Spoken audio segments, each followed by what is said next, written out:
Bunge, ladies and gentlemen, welcome back to BAV. This is Bunge Audio Visual, the place where we break down the biggest stories happening that are happening in this particular society of ours.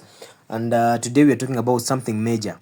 We're talking about the Korogocho residents protesting and even burning down an office over the government's affordable housing project. So thank you guys for the 300 subscribers. Let's keep on subscribing to my channel for more insightful content. And yeah. What started as a chant of Ruto Must Go ended in flames. But the big question is, why are the people rejecting the affordable housing project that has been set by this current Kenya Kwanza government? So in this episode, we're actually going to unpack the real fears behind this protest that you've seen in the video.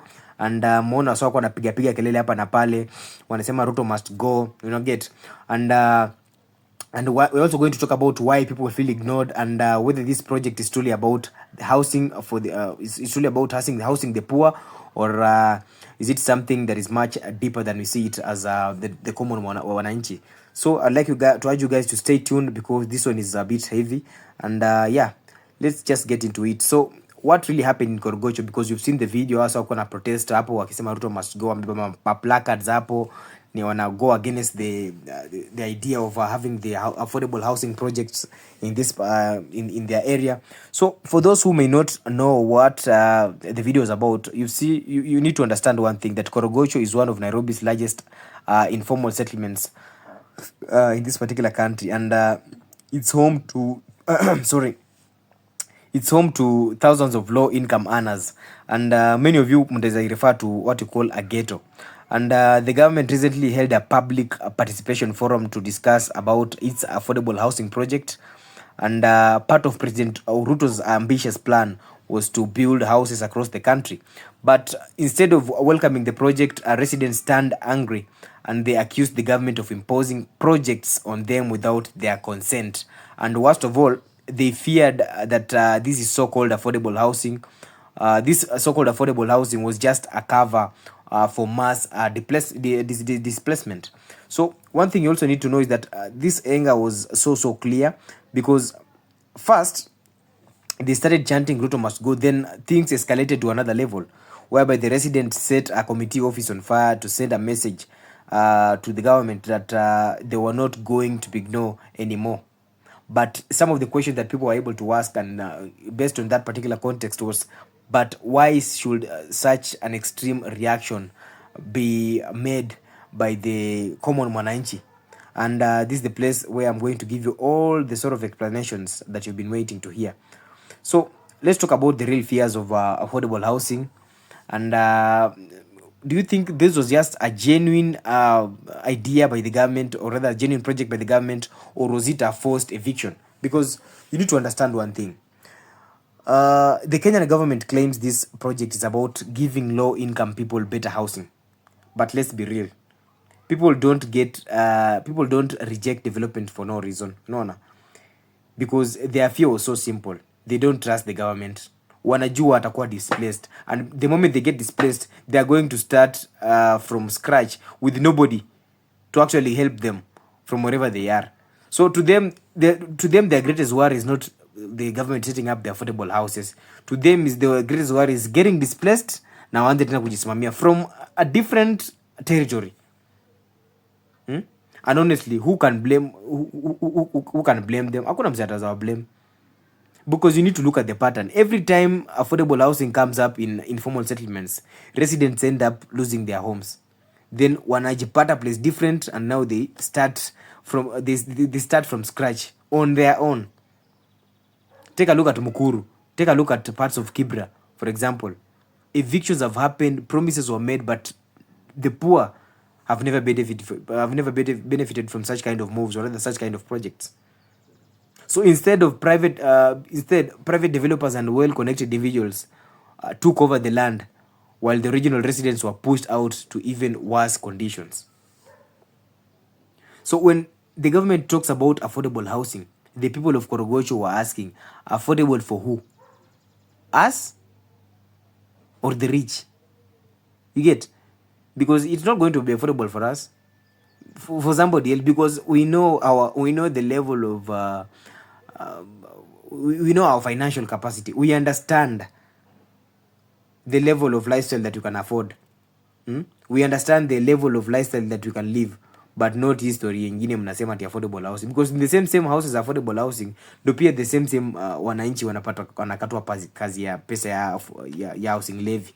So the housing levy is the one that is actually deducted, and it's directed, or rather channeled, to the affordable housing projects.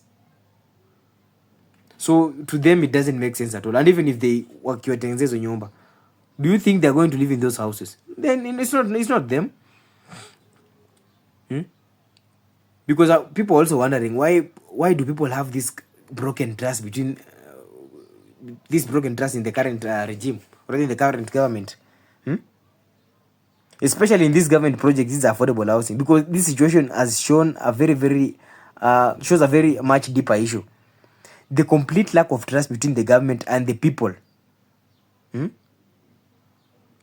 When citizens feel unheard, or rather they feel ignored, or rather deceived, their only opinion becomes resistance, because they know when the easy way seems difficult, the only way they'll opt for is the hard way. And the government has a track record, a history of making decisions for the people, but not with the people themselves. Government making decisions on the behalf of people, instead of allowing people to actually do what? Make the decisions, or rather point out their views. Because they hold these so-called public participation forums just to tick a box. It's like a formality. But the truth is, decisions have already been made behind closed doors. Zinakwanga zishafanywa. And most of the people know what I'm talking about. So if this project was truly for the people, why are they protesting? Because I honestly don't get... it doesn't make sense to me that people might protest for something they want. People usually protest if they feel that they have been pushed, ama wana feel kama they have been pinched. They are protesting as a way of expressing frustration. They are protesting as a way of expressing dissatisfaction. They are protesting as a way of expressing inequality. They are protesting as a way of expressing they feel so sidelined. They feel that their opinion hasn't been taken as expected. Because you're supposed to ask yourself, why were they burning down the offices instead of celebrating? Honestly, can somebody celebrate for something that he doesn't want? Of course he cannot.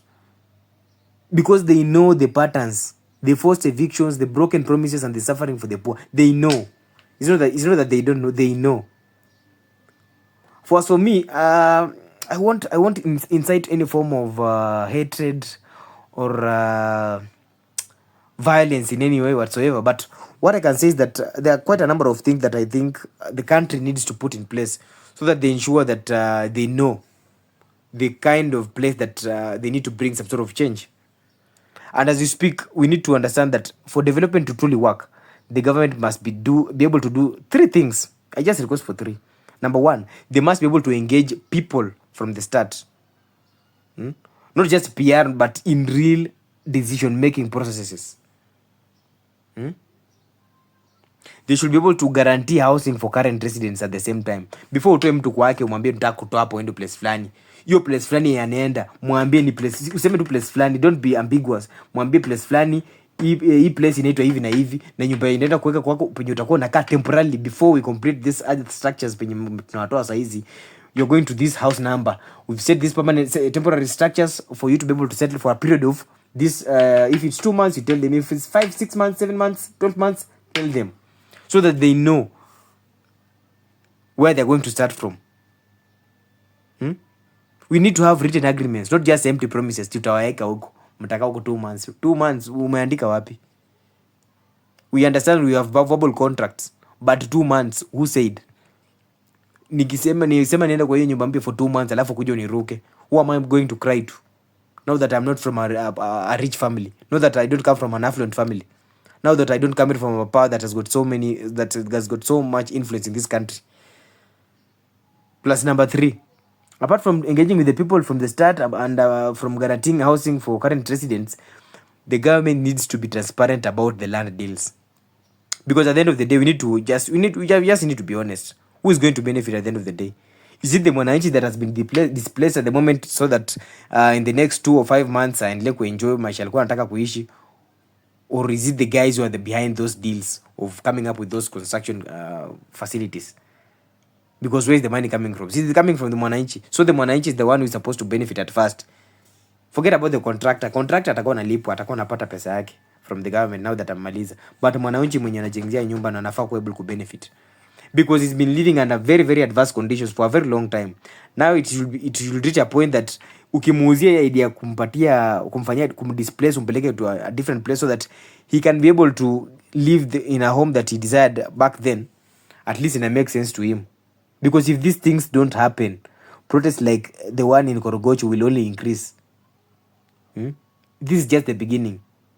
Because at the end of the day, people aren't just fighting for their houses. They are fighting for their homes, their dignity, and the right to be heard. Forget about houses. Kwani wamekuwa wakiishi kwa hizo nyumba mbaya for how long? For a very long time. They are not fighting for their houses. Wana fight for their dignities and their right to be heard. Wana feel amwaski, wana feel am put into consideration vitu wanataka. Mnataka ku make decisions on their behalf, instead of mnataka ku make decisions on their behalf instead of consulting them, instead of involving them in decision making processes. So what I can say is that this is a wake up call, and this isn't just a Korogocho issue. It's a national issue across Kenya, because people feel like their voices don't matter when it comes to government projects, but they should. Because development should not come at the cost of people's lives and homes. So honestly speaking, I don't know what's your take, guys. Do you think the government's affordable housing plan is a genuine, or just another way to displace the poor? Because at the end of the day, somebody is going to pay the ultimate price. So you cannot fight against Mother Nature. That one you're not going to discuss. We're not going to debate about that. So I want you guys to drop your thoughts in the comment section below. Let's keep this conversation going. Do you think the government is actually doing the right thing, or do you think the residents of Korogocho are standing for what is right? So in this particular case, whom do you think is right? Because to the government, the residents do appear to be very, very stubborn and very, very annoying. And to the Korogocho residents, they see the government as very, very, what do you call, ruthless and untrustworthy. So I don't know, guys. Until next time, stay informed and stay engaged. Keep on subscribe, keep on liking my videos, keep on commenting, share your opinions. You can share it to your friends. And to the new viewers, kindly subscribe to my channel for you to be able to get more insightful content. And this is Buffy of Bunge Audio Visual. Stay tuned for more updates. Yeah.